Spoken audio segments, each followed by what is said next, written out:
Aloha, America. Welcome back to our show. Our guest today is Mary Sparrowdancer. We're talking about the chemicals that are added to food and to household products, which are possibly less than wonderful to your body. One of the big problems, and we've seen this in the pharmaceutical industry as well, is corporations have decided that they can only really make huge profits on patented products. And Right. this is why we will see pharmaceutical companies ignore a great many natural herbal cures for diseases.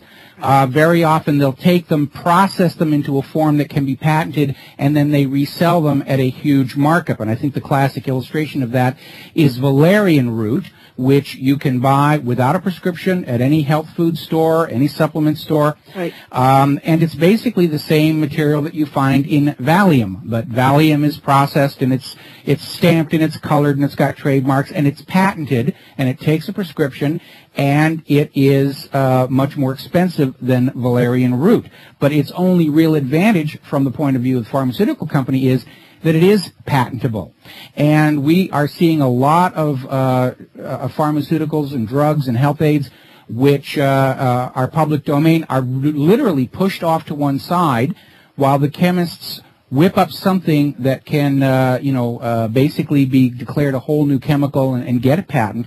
And as a result, we're starting to see this influx of medications, new medications for old ailments, and you're hearing these little disclaimers on the TV commercial, and if you really pay attention to those, and you should, you start to realize that the side effects from some of these new chemicals are worse than the disease they're trying to cure with it. And the reason is because they're rushing to market with these patented chemicals. They're trying to get a huge, jump on the marketplace and make a lot of money, and they're just letting them out. And they figure if they've got a disclaimer, then you can't sue them because these things are causing more harm than good. And we're seeing that. Yeah, go ahead. The other thing is that these chemicals are not curing any disease; they're treating the symptoms. That's true. The medical industry is not about finding cures. They want to find treatments. My mother succumbed to cancer. She was a smoker. She smoked cigarettes that were laced with these radioactive fertilizers we now know they were using. And when she got cancer, they were doing cancer treatments, and they were very expensive. There was chemotherapy, there was radiation, and and I remember watching when AIDS came along, and looking at where all the research money was going. And everyone always talked about, wouldn't it be wonderful we could find a cure for AIDS? But all the research money was going to treatments, because if you cure a patient, you can't make any more money off of them. But if you come up with a treatment, it goes on and on and on and on, and it's much more profitable to treat somebody continuously for the rest of their life than to cure them once and for all. That is so true. This is why I'm so very concerned about fluoride. And, of course, we're all being medicated, not so much over there in Hawaii. Hawaii and Utah, from as far as I can understand, have been the two holdout states.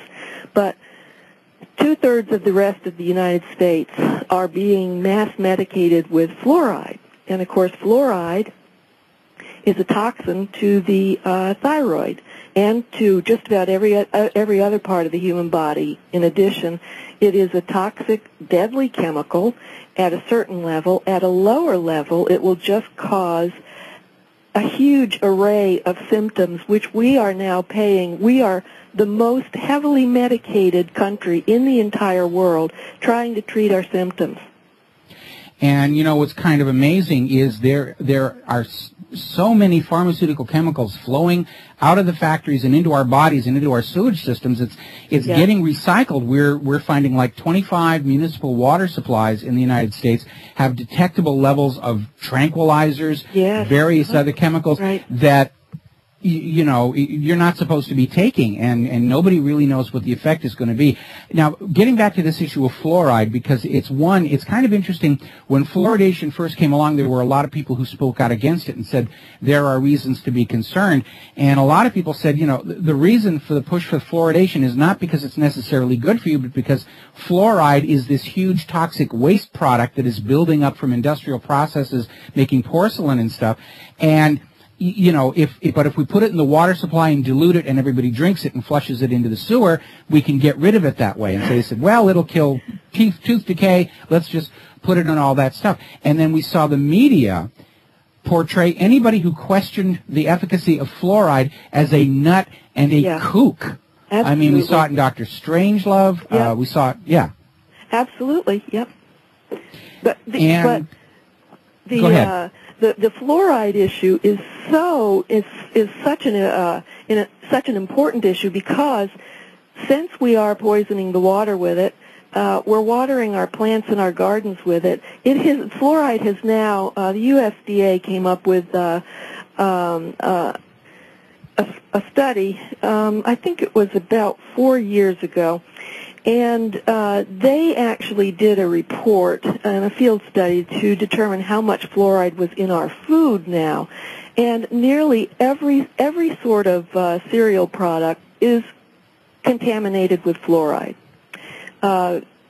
Grapes are contaminated with it to the point where the United States cannot sell its wines, its red wines, to foreign countries. We can only sell it to the poor Americans because Americans are able to consume as much fluoride as the industry can pour on us. But we actually are forbidden to sell American wines to foreign countries because the fluoride levels are too high. Well, here I was thinking it was just because we made crappy red wines. Well, perhaps that's like Boone's Farm and, all the rest of those things. Yeah.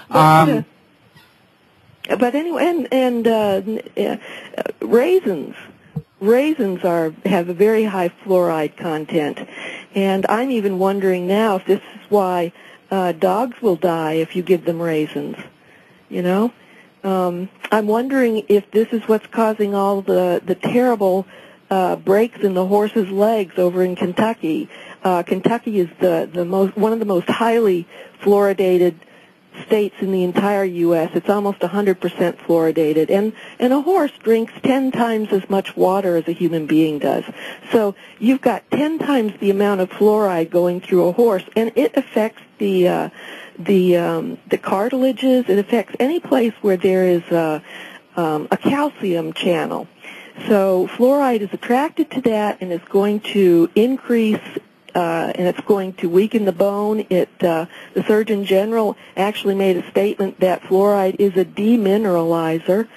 It actually weakens the teeth. It causes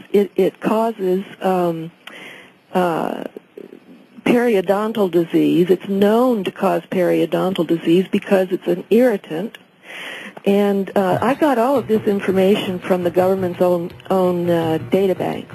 Okay, so we go to the dentist and they slap this fluoride stuff on our teeth because it's supposed to kill all the germs, and then our teeth and gums rot away, so we have to go back for more treatment at the dentist, and they'll slap something else on there and say that it's really wonderful. Boy, talk about a racket. No wonder all the dentists are so rich. All right, we'll be back after these words from our sponsors.